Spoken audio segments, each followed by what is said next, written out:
এবার দেখবো phobia treatment কিভাবে হচ্ছে। ফার্স্টে দেখো ফার্মাকোথেরাপি। ফার্মাকোথেরাপিতে দু ধরনের ওষুধ আছে, এক হচ্ছে বেনজোডায়াজেপিনস আর এক হচ্ছে অ্যান্টিডিপ্রেসেন্ট। এই দু ধরনের ওষুধ আমরা পেশেন্টকে দিতে পারি। বেনজোডায়াজেপিনস কি করে, মেকানিজম অফ অ্যাকশন দেখো প্রথমে, ইনক্রিজেস গাবা অ্যাফিনিটি টু দ্য গাবা রিসেপ্টরস। গাবা কি, ইনহিবিটরি নিউরোট্রান্সমিটার। তাহলে গাবার অ্যাফিনিটি যদি রিসেপ্টরের প্রতি বেড়ে যায় তাহলে বেশি বেশি করে গাবা গিয়ে রিসেপ্টরে বসবে, which activates the GABA mediated chloride channels। এবার গাবা যদি রিসেপ্টরে বেশি করে বসে তাহলে কি বেশি করে ক্লোরাইড চ্যানেল খুলবে, আর ক্লোরাইড চ্যানেল খোলা মানে কি বেশি বেশি করে ক্লোরাইড আয়ন নিউরনের মধ্যে ঢুকবে, তাতে কি হবে, হাইপার পোলারাইজেশন হবে। তাহলে বেনজোডায়াজেপিনস আমাদের মেইনলি কিসে হেল্প করে বলো তো, যখন আমরা হঠাৎ করে স্ট্রেসফুল স্টিমুলাসের সামনে এক্সপোজার হয়ে যায়, সেই জিনিসটা সামনে এসে যায়, তখন যে ফিয়ার বা অ্যাংজাইটি বা প্যানিক অ্যাটাকটা আসে সেটাকে কন্ট্রোল করতে হেল্প করে, সেটার ইন্টেন্সিটিটাকে কমায়। সাইড এফেক্টস কি কি হতে পারে এর, drowsiness, lightheadedness, confusion, slurred speech. ঠিক আছে, নার্সিং রেসপন্সিবিলিটি কি হবে দেখো, monitor patient's response to drug through vital sign check করতে হবে, ওয়েট চেক করতে হবে পেশেন্টের, সিরাম ইলেকট্রোলাইট চেক করতে হবে, আর hydration to evaluate drug response, মানে কিরকম রেসপন্স হচ্ছে সেটা দেখার জন্য এইগুলো চেক করতে হবে তোমার। বেনজোডায়াজেপিনের এক্সাম্পল কি কি আছে বলো, লোরাজিপাম, ডায়াজিপাম, এগুলো কিন্তু ফার্মাকোলজিতে হয়ে গেছে। সেকেন্ড হচ্ছে দেখো অ্যান্টিডিপ্রেসেন্ট। অ্যান্টিডিপ্রেসেন্টের মেকানিজম অফ অ্যাকশন কি, it inhibits the reuptake of neurotransmitter and increases their concentration in the synaptic cleft।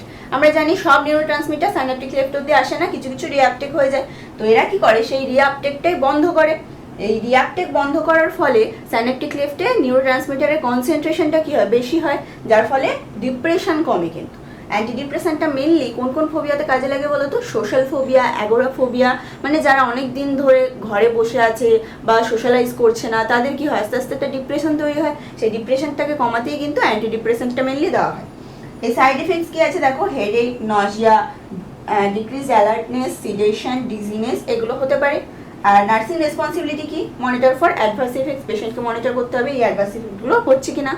আর এর এক্সাম্পল বলো, এক্সাম্পল কি কি আছে, ফিনেলজিন, সেট্রালিন, এই ধরনের ওষুধগুলো কিন্তু মেনলি ইউজ করা হয়।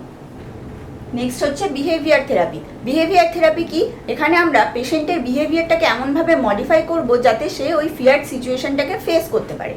তার জন্য প্রথমে কি আছে দেখো, ডিসেন্সিটাইজেশন থেরাপি।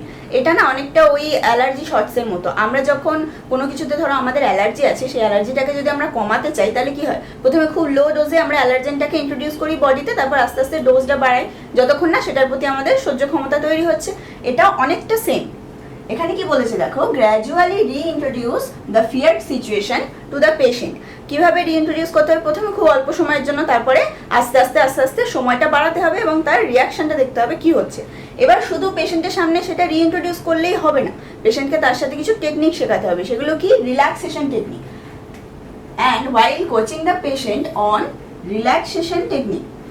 রিল্যাক্সেশন টেকনিক এখানে আমি তিনটে দেখিয়েছি, কি কি দেখো। ফার্স্ট হচ্ছে প্রোগ্রেসিভ মাসেল রিল্যাক্সেশন। প্রোগ্রেসিভ মাসেল রিল্যাক্সেশনটা কি বলতো, তোমার বডির প্রতিটা মাসেল গ্রুপকে আমি একবার করে টেন্স করব, তারপরে সেটাকে কিছুক্ষণ হোল্ড করব, দিয়ে রিলিজ করব। এটা তোমাকে পেশেন্টকে প্র্যাকটিস করাতে হবে। ধরো আমি আমার এই ফিঙ্গারের মাসেলগুলোর কথাই বলছি, ফিঙ্গারের মাসেলটাকে আমি প্রোগ্রেসিভ মাসেল রিল্যাক্সেশন টেকনিক করব। তাহলে কি করব, আমার দুটো হাতকে প্রথমে এরকম ফিস্ট করে নেব, দিয়ে সেটাকে 10 সেকেন্ড ধরে রাখবো, তারপর আস্তে আস্তে টেনশনটা ছেড়ে দেবো। এটা হচ্ছে প্রোগ্রেসিভ মাসেল রিল্যাক্সেশন। তারপর হচ্ছে ডিপ ব্রিদিং এক্সারসাইজ, এটা আমরা ফার্স্ট ইয়ার থেকে শিখে এসেছি কীভাবে করতে হয়। পেশেন্টকে 4-4-4 হিসেবে প্রথমে তুমি পেশেন্টকে বলবে যে আপনি মনে মনে 4 গুনবেন, 4 গুনে ব্রেথ নেবেন, 4 গুনে ব্রেথটা হোল্ড করবেন, আর 4 গুনে ছেড়ে দেবেন। কীরকম, 1 2 3 4 এরকম করে গুনে গুনে করতে হবে, ঠিক আছে। Listening to coming music. এবার তোমাকে পেশেন্টকে সুদিং মিউজিক শোনাতে হবে যাতে ওই ফিয়ার্ড স্টিমুলাসটার সামনে সে রিল্যাক্স থাকতে পারে। তো এগুলো হলো রিল্যাক্সেশন টেকনিক। নেক্সট হচ্ছে role playing in guided imagery. Guided imagery মানে কিন্তু পেশেন্টকে ইমেজ দেখানো নয়, এখানে হচ্ছে তোমার থেরাপিস্ট বা সাইকিয়াট্রিস্ট কী করবে, ও তোমাকে ইম্যাজিন করতে বলবে, সেই সিচুয়েশনটাকে ইম্যাজিন করতে বলবে। ধরো তুমি কোনো একটা বন্ধ ঘর থেকে ভয় পাচ্ছ, এবার থেরাপিস্ট তোমাকে এমনভাবে গাইড করবে যে তোমার ইম্যাজিনেশনে তুমি সেই বন্ধ ঘরের মধ্যে গেলে এইবার তুমি কি করবে, কিভাবে তুমি রিল্যাক্স থাকবে সেখানে, সেই ওয়েজগুলো প্র্যাকটিস করা।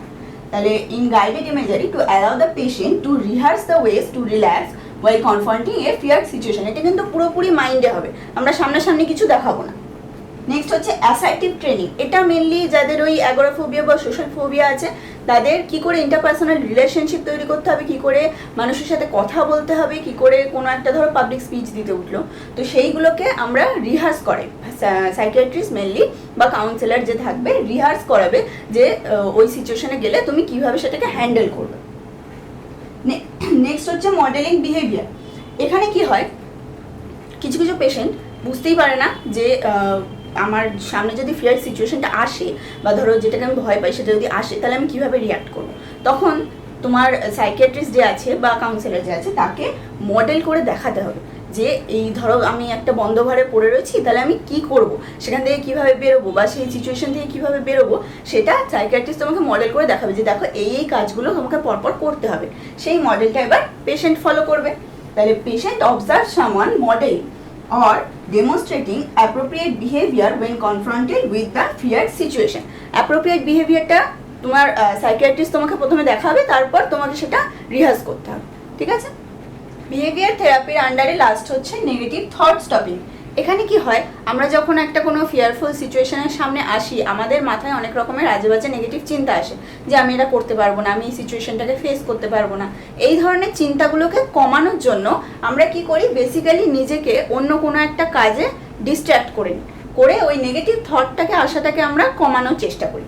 কি বলছে দেখো, a cognitive behavioural technique call negative thought stopping to reduce the frequency and duration of disturbing thoughts, মানে আজেবাজে যে চিন্তাধারাগুলো সেইগুলোর ফ্রিকোয়েন্সি আর ডিউরেশন কমানোর জন্য by interacting them and substituting competing thoughts, অন্য কোনো একটা থটস এনে আমি ওই থটটাকে আসতে স্টপ করে দিচ্ছি, ঠিক আছে।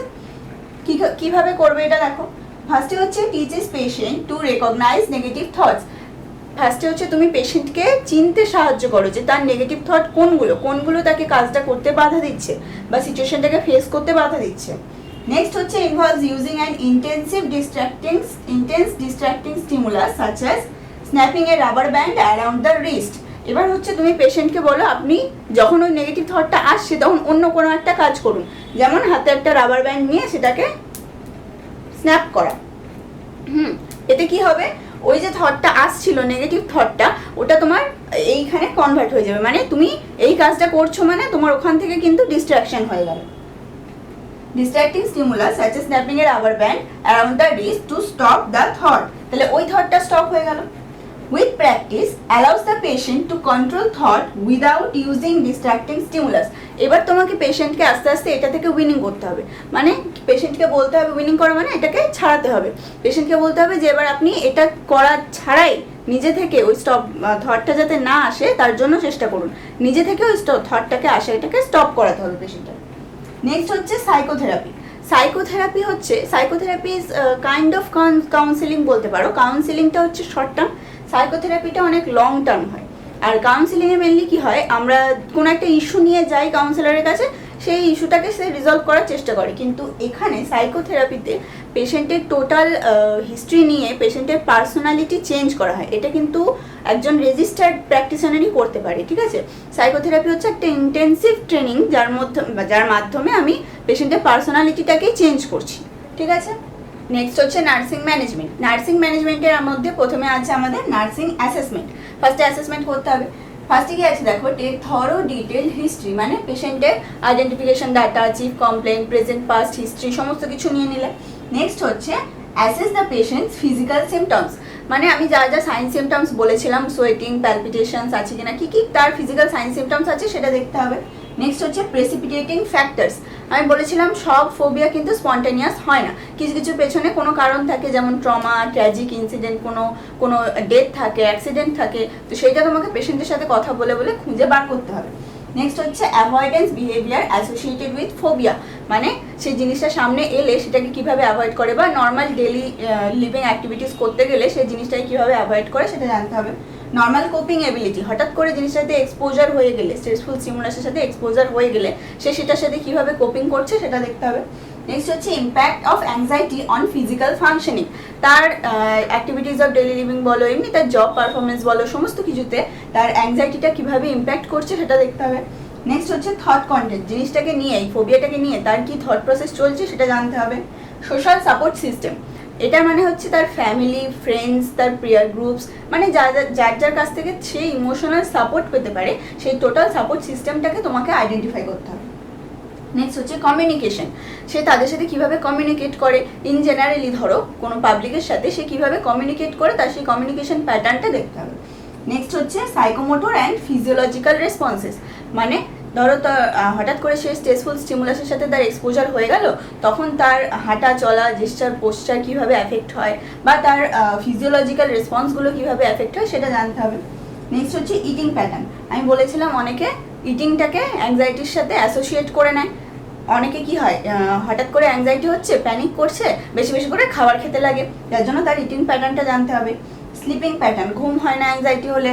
বাওয়েল হ্যাবিটস, অনেকের আবার অ্যাংজাইটি হলে পটিও পায়। নেক্সট হচ্ছে অ্যাফেক্ট, মানে টোটালি ফোবিয়াটা টোটালি পেশেন্টের লাইফকে কীভাবে অ্যাফেক্ট করছে সেই পুরো জিনিসটা তোমাকে জানতে হবে। নেক্সট হচ্ছে ability to perform task, normal daily activities সে কীভাবে পারফর্ম করছে, আর ওই জিনিসটার এক্সপোজারের আন্ডারে সে কীভাবে অ্যাক্টিভিটিস পারফর্ম করছে, দুটোই কিন্তু তোমাকে দেখতে হবে।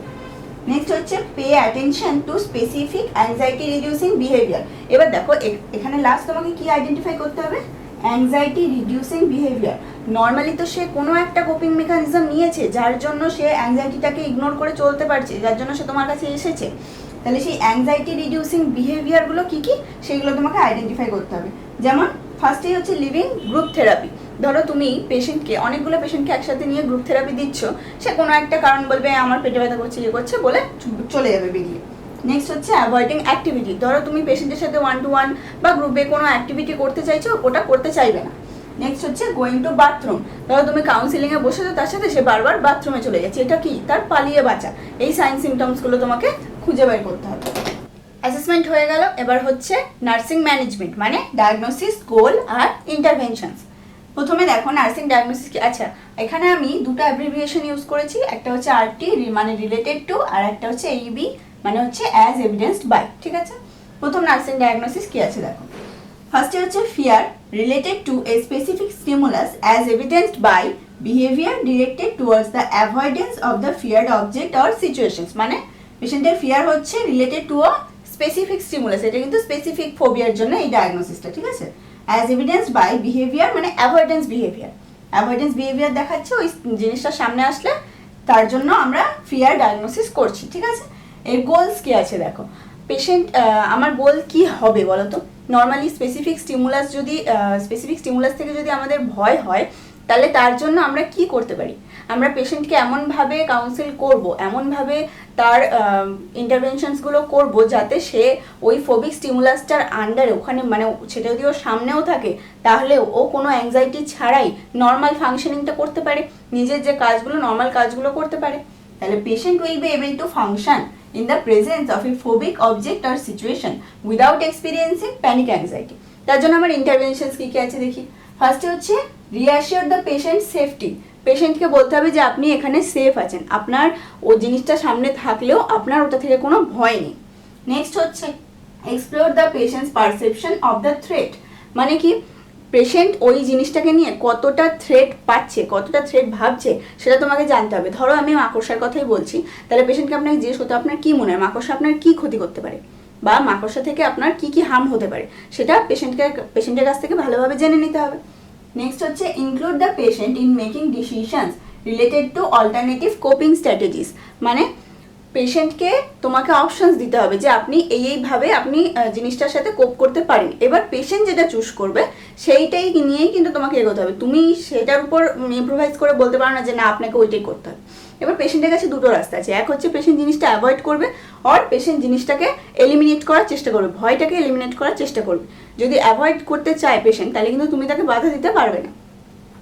নেক্সট হচ্ছে if the patient elects to work on eliminating the fear, মানে পেশেন্ট যদি চায়, যদি অ্যাভয়েড না করে চায় যে ফিয়ারটাকে এলিমিনেট করতে, তাহলে তুমি তখন তাকে কি করতে পারো, desensitisation therapy can be used, তাহলে তুমি তখন তাকে এই থেরাপির ব্যাপারে বলবে। নেক্সট হচ্ছে encourage the patient to explore the underlying feelings that may be contributing to irrational fear, মানে পেশেন্টের যে প্রেসিপিটেটিং ফ্যাক্টর যদি কিছু থাকে তাহলে সেই ফিলিংসটাকে আগে এক্সপ্লোর করতে বলতে হবে। 2 নাম্বার হচ্ছে সোশ্যাল আইসোলেশন। সোশ্যাল আইসোলেশনের ডায়াগনোসিসটা হচ্ছে যারা ওই সোশ্যাল ফোবিয়া বা অ্যাগোরাফোবিয়া রয়েছে যাদের, তাদের জন্য স্পেসিফিক। আচ্ছা, social isolation related to fear of being in a place from which one is unable to escape, যেখান থেকে পালাতে পারবে না, as evidenced by staying alone, refusing to leave the home or room. হলো, এখানে আমার গোল কি হবে? Patient will voluntarily participate in group activities with peers, মানে পেশেন্ট নিজে থেকেই গ্রুপ অ্যাক্টিভিটিসে পার্টিসিপেট করবে, নিজে থেকেই সোশ্যাল অ্যাংজাইটি কাটিয়ে গ্রুপে ইনভলভ হবে। এর জন্য আমি কি করতে পারি? ফার্স্ট হচ্ছে কনভে অ্যান্ড অ্যাকসেপ্টিং অ্যাটিটিউড, পেশেন্টের প্রতি তোমাকে অ্যাকসেপ্টিং হতে হবে। দেখো, এখানে তোমাকে বুঝতে হবে পেশেন্টের যদি সোশ্যাল ফোবিয়া থাকে তাহলে তুমিও কিন্তু একজন বাইরেরই পাবলিক, তাহলে তোমার সাথে ইন্টারাক্ট করতেও পেশেন্টের ভয় হবে। তাই ফার্স্টে অ্যাকসেপ্টিং অ্যাটিটিউড দেখাতে হবে। মেক ব্রিফ ফ্রিকোয়েন্ট কন্ট্যাক্ট, পেশেন্টের সাথে অনেকক্ষণ ধরে আলোচনা করলে চলবে না, ব্রিফ করে তাকে বোঝাতে হবে। Be honest and keep all promises, পেশেন্টের সাথে সব সময় অনেস্ট থাকতে হবে, আর যা যা প্রমিস তুমি করবে তাকে সেগুলো রাখতে হবে। নেক্সট হচ্ছে attend group activities with the patient that may be frightening for him. এবার যাদের সোশ্যাল ফোবিয়া আছে তাদের জন্য মেনলি গ্রুপ থেরাপি হয়। তো গ্রুপ থেরাপিতে তুমি পেশেন্টকে ধরো একা একা পাঠিয়ে দিলে তার খুব ভয় লাগছে, তাহলে তুমি তাকে অ্যাটেন্ড করতে পারো, তার মানে তুমি তার সাথে যেতে পারো, সেই গ্রুপ অ্যাক্টিভিটিতে পার্টিসিপেট করতে পারো। নেক্সট হচ্ছে অ্যাডমিনিস্টার অ্যান্টি অ্যাংজাইটি মেডিকেশনস, পেশেন্টের যা যা প্রেসক্রাইবড অ্যান্টি অ্যাংজাইটি মেডিকেশনস থাকবে সেগুলো অ্যাডমিনিস্টার করবে, আর তার সাইড এফেক্টসও মনিটর করতে হবে। নেক্সট হচ্ছে give recognition and positive reinforcement for voluntary interaction with others, মানে ধরো পেশেন্ট যদি নিজে থেকে কারোর সাথে ভলান্টারি ইন্টারাকশন করে সেটা যদি তুমি লক্ষ্য করো, তাহলে তুমি পেশেন্টকে সেটাকে নিয়ে প্রেজ করবে যে বাহ, এই তো আপনি নিজে থেকে এটা ইন্টারাক্ট করলেন, এটা আপনাকে পরবর্তীতে আরও বাড়াতে হবে জিনিসটা। তাহলে গিভ পজিটিভ রিইনফোর্সমেন্ট তোমাকে দিতে হবে যাতে ও বারবার করে সেই জিনিসটা আবার করতে পারে। নেক্সট হচ্ছে discuss with the patient science and symptoms of increasing anxiety and techniques to interrupt the response, মানে কি পেশেন্টের ধরো তুমি প্রথম থেরাপি শুরু করেছো, গ্রুপের সামনে যেতেই যে অ্যাংজাইটি হচ্ছে এবং সেই অ্যাংজাইটির রেসপন্সটাকে কাটাতে যে রিল্যাক্সেশন টেকনিক্সগুলো আছে সেইগুলো নিয়ে তোমাকে পেশেন্টের সাথে আলোচনা করতে হবে। বলেছিলাম রিল্যাক্সেশন টেকনিক কী আর থট স্টপিং কী, এই দুটো তুমি পেশেন্টকে শেখাতে পারো। বাকি নার্সিং ইন্টারভেনশনসগুলো কিন্তু ওই সাইন্স অ্যান্ড সিমটমস অনুযায়ী হবে। ধরো তুমি অল্টার্ড বডি টেম্পারেচার দিতে পারো বা এক্সেসিভ সোয়েটিং হলে ফ্লুইড ভলিউম ডেফিসিট দিতে পারো, কিন্তু এদের জন্য কিন্তু এক্সট্রিম কোনো ইন্টারভেনশনস করা যাবে না। নন ফার্মাকোলজিক্যাল যেসব ইন্টারভেনশনসগুলো রয়েছে সেগুলোই করতে হবে যাতে পেশেন্টের সাইন সিমটমসটা তৎক্ষণাৎ কন্ট্রোল হয়, ঠিক আছে? যেমন রিঅ্যাসিওর করা, পেশেন্টকে সেফটি দেওয়া, এগুলোই। কোনো মেডিকেশনস কিন্তু তুমি এর জন্য পেশেন্টকে দিতে পারবে না।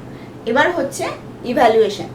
ইভ্যালুয়েশন আমি যে এত কষ্ট করে প্ল্যান করে ইন্টারভেনশনসগুলো করলাম সেগুলো আদৌ কাজে লাগছে কিনা সেটা জানতেই ইভ্যালুয়েশন। তাহলে দেখো, effectiveness of the planned interventions will be demonstrated, কোথায় ডেমনস্ট্রেটেড হবে? In the patient's ability to recognize and deal with anxiety producing factors, পেশেন্টের যখন এবিলিটি হবে, যখন সে নিজে থেকে ডিল করতে পারবে অ্যাংজাইটি প্রডিউসিং ফ্যাক্টরগুলোর সাথে, তাহলেই আমার ঠিকঠাক হলো ইন্টারভেনশনটা। Relaxed participation in unit activities and reports of longer periods of restful sleep indicates reduced anxiety. এবার দেখো, তুমি এই জিনিসগুলো তুমি দেখলেই বুঝতে পারবে নিজে। পেশেন্ট যখন গ্রুপ অ্যাক্টিভিটিসে নিজে থেকে পার্টিসিপেট করবে বা ফোবিক স্টিমুলাসের সামনে এলে খুব কাম থাকবে, নিজের অ্যাংজাইটিটাকে সে ভালো মতো কন্ট্রোল করতে পারবে। তারপরে হচ্ছে রেস্টফুল স্লিপ, পিসফুল স্লিপ, অনেকক্ষণ ধরে একটানা ঘুমোচ্ছে কোনো ইন্টারাপশন ছাড়া, তাহলে কিন্তু এই সমস্ত জিনিসগুলো হচ্ছে রিডিউসড অ্যাংজাইটির লক্ষণ। এগুলো আস্তে আস্তে দেখতে পেলে তুমি বুঝতে পারবে যে পেশেন্ট ভালোর দিকে এগোচ্ছে। রিঅ্যাসেসমেন্ট ইজ কন্ডাক্টেড, কেন করা হয়?